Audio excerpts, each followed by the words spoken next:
Hello, Cancer. Welcome to Ula Tea Leaf Readings. My name is Lenor, and tonight I'm going to be reading your tea leaves. Fantastic. One of my pieces of hair just landed right on there. Sorry about that, Cancer. So anyways, welcome. We are dealing with some luscious energy today. We have the pleasure card. We have the 6 of Cups. Ooh. Yes, I was very excited to see this. I thought, okay, well, Cancer must be feeling pretty good lately, or you're headed into it, right? Hopefully that is the case. So, we're going to go ahead and spin the bowl here. And now, I know it's been a while since I've done a Cancer reading, and I apologize for that. What I've done is I changed the way that I'm filming now, where Cancer I was filming on, I don't know, I think it was Saturdays, or maybe, I don't know, whatever it was. I would miss it quite often because of things going on in our private life and with business and so on and so forth. I am, of course, a mother before everything else. So anyways, basically, I'm just going to film each sign in the order that I have set up. It's not exactly the regular zodiac order, but so there will always be a Cancer reading now. Don't worry about that. It might, be a little more than a week apart, but probably not. Hopefully not. Anyways, so we're back on track. Here we are. It's nice to see you. I appreciate you. Oh my gosh, look at this. That's a very detailed formation. Okay. We have, it looks like a face, eyes, nose, it looks like a little bit of a sour face, maybe a little bit upset. We have hair right in here. Okay, so it kind of looks like a shorter haircut. And maybe sitting, I am imagining like one of those cute little dresses for a toddler back in the 60s, 70s, even, early 80s, kind of with the little puffy sleeves and, just like a cute Sunday dress. And I see their arm up here reaching up, and it looks like we have somebody holding a baby. The baby would be, I don't know why you keep unfocusing.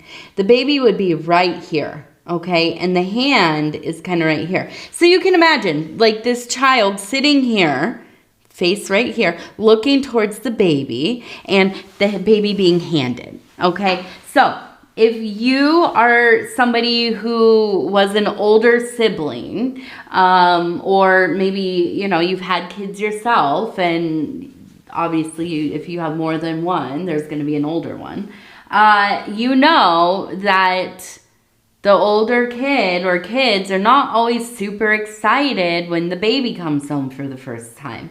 And this is the energy that I'm feeling. It's like that real deep primal jealousy, right? That like thing that is just cutting to the core, right? And when you're young like that, and maybe this is even like the first time you're ever feeling this kind of, like upset, starting to work out, maybe I'm not going to be the baby anymore. Maybe mom and dad aren't going to pay attention to me as much, or whatever it is, right? Whatever those fears are. But I feel like this energy, this situation, I almost wonder if this is something that is going on now. Maybe you have grandkids, or maybe you are having children and you're kind of dealing with a situation like this. Or maybe it is that like your kids are all grown, or you and your siblings are all grown, and there's still some kind of schism between the two of you. And maybe it began from the very, very jump, right? There has always been this kind of competitive, one-upping, you know, whatever it is exactly, the behavior. It's always kind of gotten in the way of these two people, if it's your kids or if it's you and your sibling or whatever. It's always gotten in the way of there being the closeness that maybe you had hoped for or wished for them or for yourself. And, you know, I feel like, and we have a rooster down here. And also, I think that we're maybe dealing with a Scorpio. I think maybe this is a Scorpio person. Or maybe it is that they are, you can only trust them so far, right? Like, you kind of make a truce and, you know, you're going to be on your best behavior together. No competing, everybody's, you know, settled in life, and let's just be together and celebrate each other. But there's always that little sting, that thing, you know, that is just, it's all ready. Like, it is ready. You feel like Carrie going to the prom. Like, there's just a bucket waiting for you. I mean, hopefully not that bad, right? But you know better. Though, I do feel like there seems to be, for some reason, almost this urgency for maybe like trying to build a bridge between the two of you. Or if it's your kids, right? You are starting to feel like, I really want to help them mend their relationship. I don't care if they're 50 years old, right? Your kids are your kids. But it just feels like there's almost this, and that's what the rooster's about. It's an alarm. The cock-a-doodle-doo. Wake up, wake up, wake up, you know? And I feel like there's just this sense of, I'm starting to realize how quickly life goes by. And if I don't take my chance while I have it, I'm going to regret not at least trying, right? At least attempting. So I feel like this is kind of, you know, a really important relationship that is still, there's still the opportunity there to at least kind of, I don't know, you know, like maybe touch base once in a while. It doesn't necessarily have to be like your BFFs all of a sudden and like you do everything together. But I do feel like, you know, sometimes we need to just, you know, really know that we're in an okay place, at least. Okay, I'll take okay with most people that I know. I'm fine with things being okay. That's actually pretty dang good, right? As long as I have no, like, terrible, treacherous and volatile things going on with anybody, and everything is just okay with each of my relationships and acquaintances, yes, thumbs up. So maybe that's the goal. Maybe that's the goal. Okay, let's go ahead. We're going to turn this thing. Oh, we have a little, it looks like a little acorn right here. And within the acorn, we'll get up close and you can see the number 132. Okay, so that's 132. So maybe you're going to get a little, you know, a little nut, a little stack of money, right? We have a question mark over here. I'm wondering, where's this coming from? Maybe a little bonus, a little extra side work.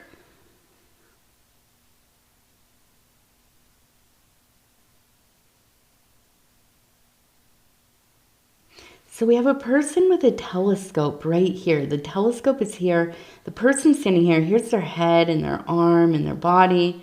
Now we also have, it looks like an arrow pointing towards that telescope. And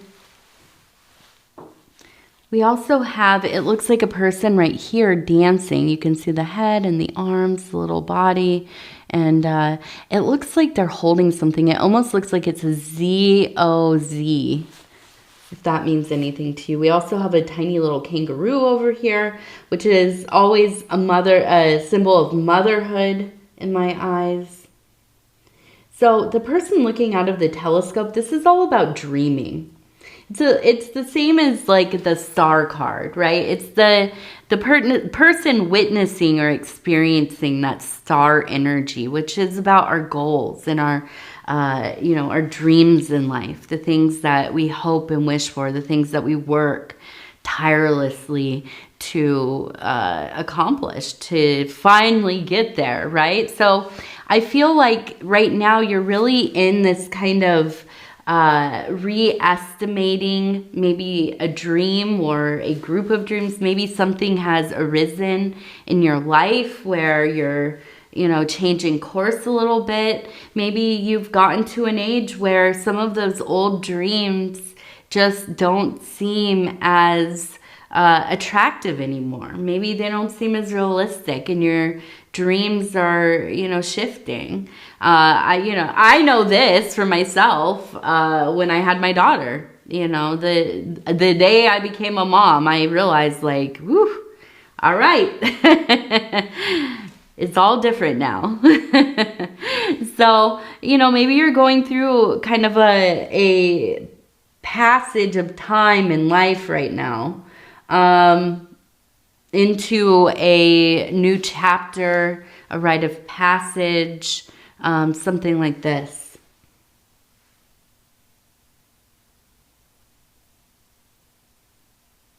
Now we have a person here holding, here's their face, the nose, the chin, part of the face here, the hair, the upper body, here's the lower body, and lifting up. It looks to me like a flower. Like they're holding a flower. We also have, it looks like the letters G-O, go. We have a heart right here.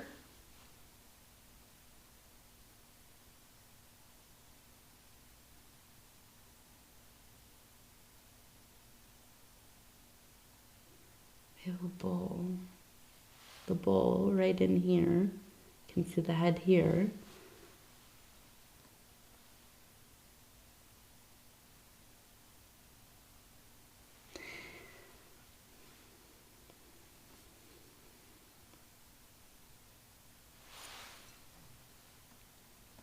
Oh, here we go. Here's the messenger bringing. Okay, so we have a bird. You can see the eye here. It's like its beak is picking up this money, the nut, right? The acorn. And the bird is the outline here. Okay. So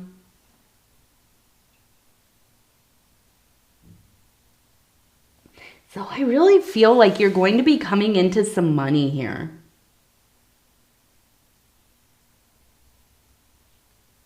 And I feel like there's some money coming through, which I feel, and the mother again, we have the cow. Okay, so yes, I really feel like there's this push of earth energy coming soon, right?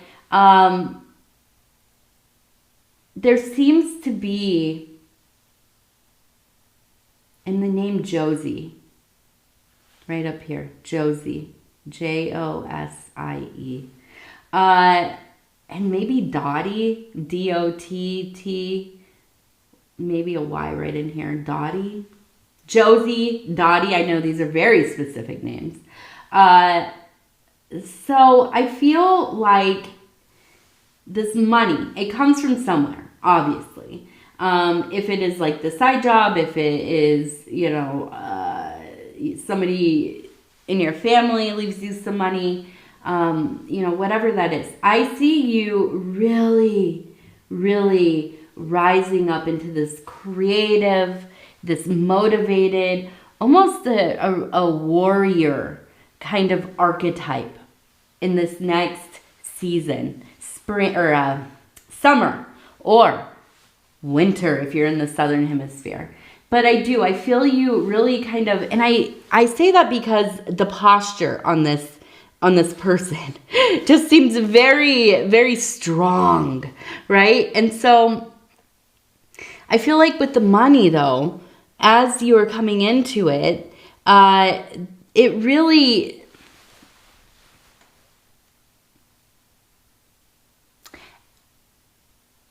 I feel like once you have the opportunity to kind of do what you've been dreaming about, like you get this money and all of a sudden you're like, okay, I could pay off debt. I could, you know, go self-care, you know, splurge on myself a little bit. I could, you know, this, I could that. But what if I invest the money in something that's going to make this money work for me? What if I start a business? What if I finally, like, you know, I've been making something for a long time, or I've been wanting to go to school to get licensed, or, you know, whatever it is. I feel like you're really going to take this little acorn that you're getting and you're going to reinvest it in being able to make more money. I mean, that's basically what I'm getting to here, is having your own thing, being able to make some more money, to be able to continue to stack and stack and stack. And I see up here we have the home, and we also have this mother energy. So I really feel like this is like a Mother Earth kind of looking over you, helping guide you towards being able to really flourish in the material world, in your physical space, okay? That might not always be your main motivator, and I understand that about you, Cancers. But when you have the opportunity, I know you're going to take it, and I see that, and I see this really coming together for you. We also have the heart.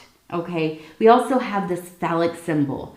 And to me, what that says is there is this almost kind of like a bravery, this, you know, heart of a warrior deciding I'm going to put so much of myself into this creative thing, this innovative thing, this, you know, this thing that I know is going to work, even if everybody around me does not understand what I'm doing, or they tell me, you know, that's not going to work. Why would you even spend your time with it? But you are a visionary. You are somebody who can see the world, can see patterns in such a way that most people can't.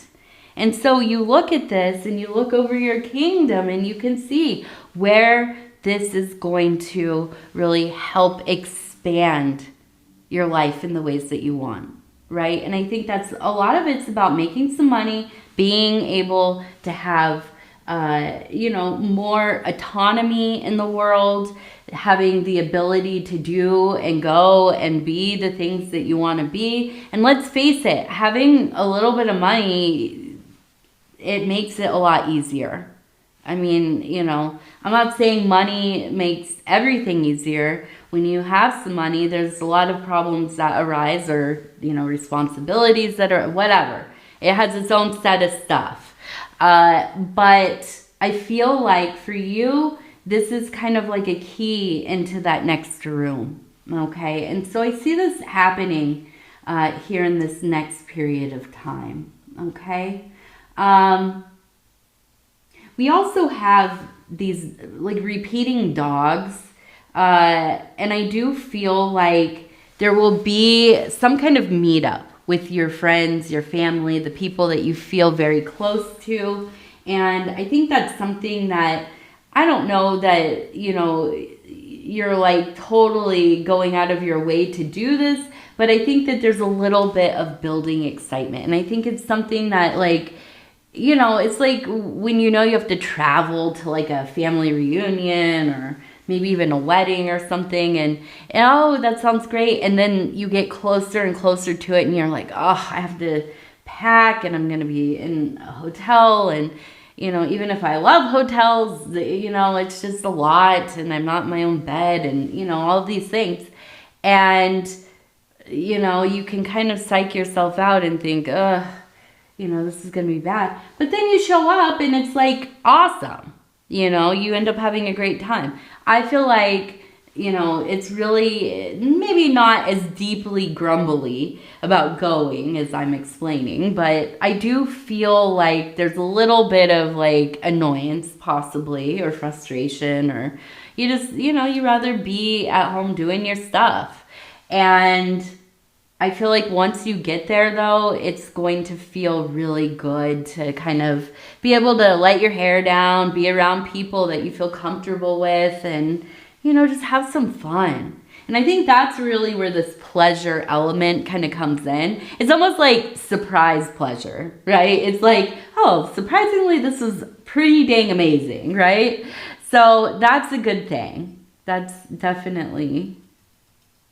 a good thing. So we have the squirrel.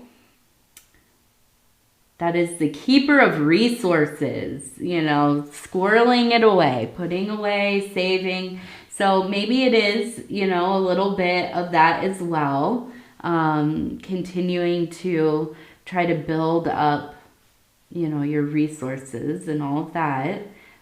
So maybe a good idea to put aside a little bit if you can. It almost seems deranged to even believe that we can save any money right now, the way the world is, right? The economy, I should say, the economy. But I'm sure somebody can save a few pennies here and there. Okay, let's see. We have a little bird, we have a dog.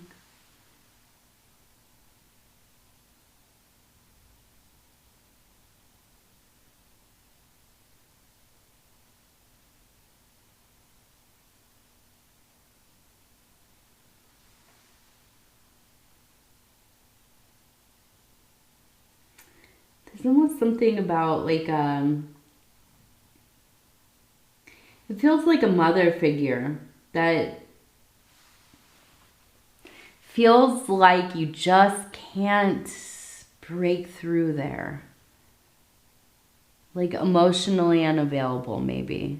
Kind of in their own world all the time. I feel like there's this, I keep just getting this feeling of like, almost kind of like at the zoo where you're standing and you're looking through that glass and you can see the animals way far off. And there's almost kind of a sadness to it. Well, I mean, there is, you know, but I almost feel like it's kind of, it feels like that. Like, I don't know. It seems like your mother tried very hard to always be there and to be with you and to be present with you. And at times it seems like that was very difficult for her. That she was, you know, whatever the circumstances of life, you know, and maybe some depression stuff, you know, I don't know, but it seems like she has always regretted not being closer with you. And I feel like that's something that she wants to recognize here. That she wishes that life didn't get in between the two of you at times. And she didn't retreat into her own world, you know, where you couldn't reach her sometimes. And so I feel like, you know, there's really this, you know, I feel like there's such love. And just like,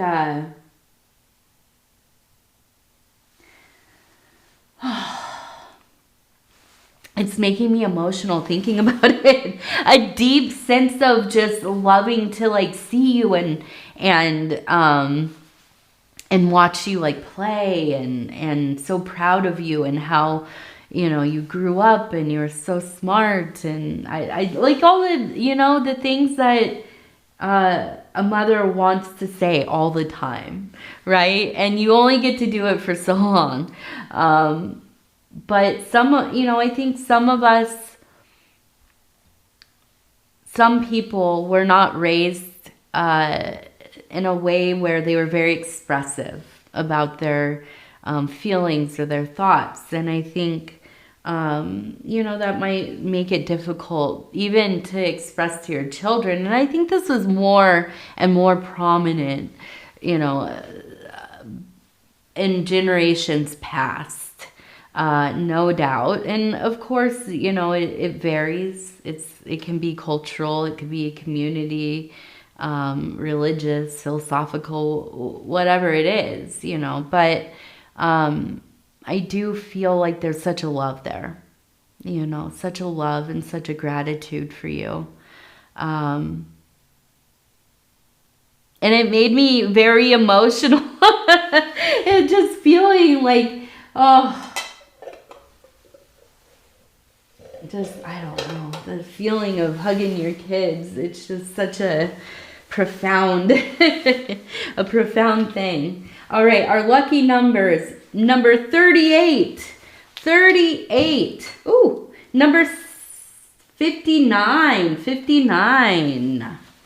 59. 71. Okay, number 71. All right, now we have our Indigo Sage affirmation cards, and I'm just going to flip through. We'll stop where it feels right. Oh, we got like a blue mushroom. I am trying to hurry up through my readings today, even though this one's going a little longer. We have tornadoes headed this way. It's supposed to be pretty bad. There's like we're right in the center of the red, and hopefully it'll wobble. But whoever it goes towards, I hope they'll be safe.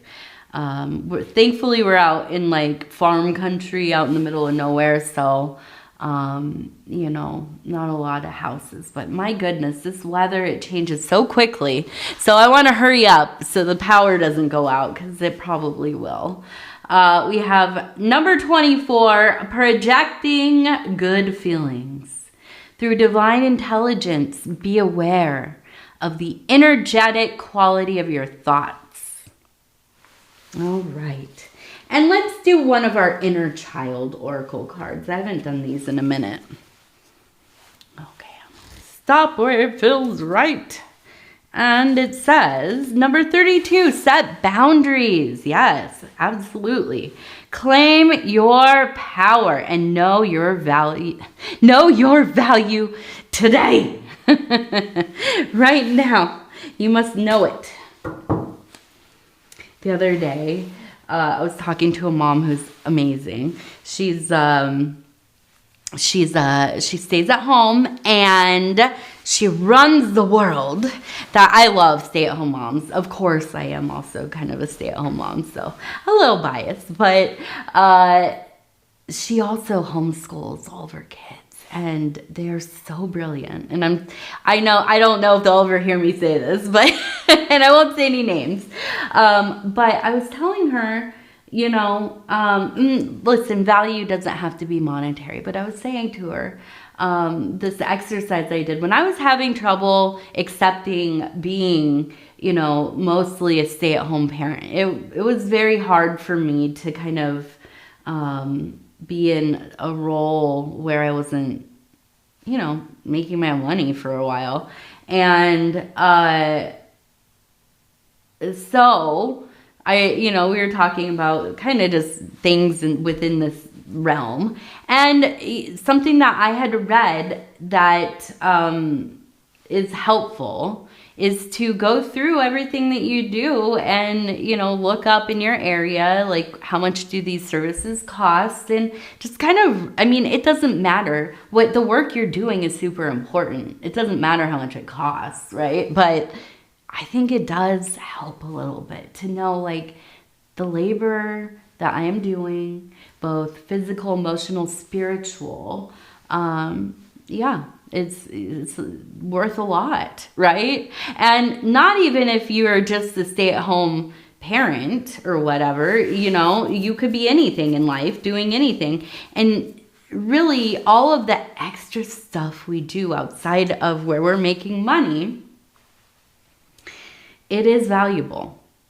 It's not just about doing things, right? I know this is a very superficial exercise, but I don't know. It made me feel better, especially on those days when I was like postpartum. I was just having a hard time, and we were going through lockdown at that time. So it was also very isolating. But yeah, we should know our value, and sometimes we need to sit down and even look at that on paper, you know. So anyways, Cancer, I love you. I want you to take care of yourself this week. We'll talk in a few days from now. Also, if you want to like, subscribe, or leave a comment, I would love to hear from you.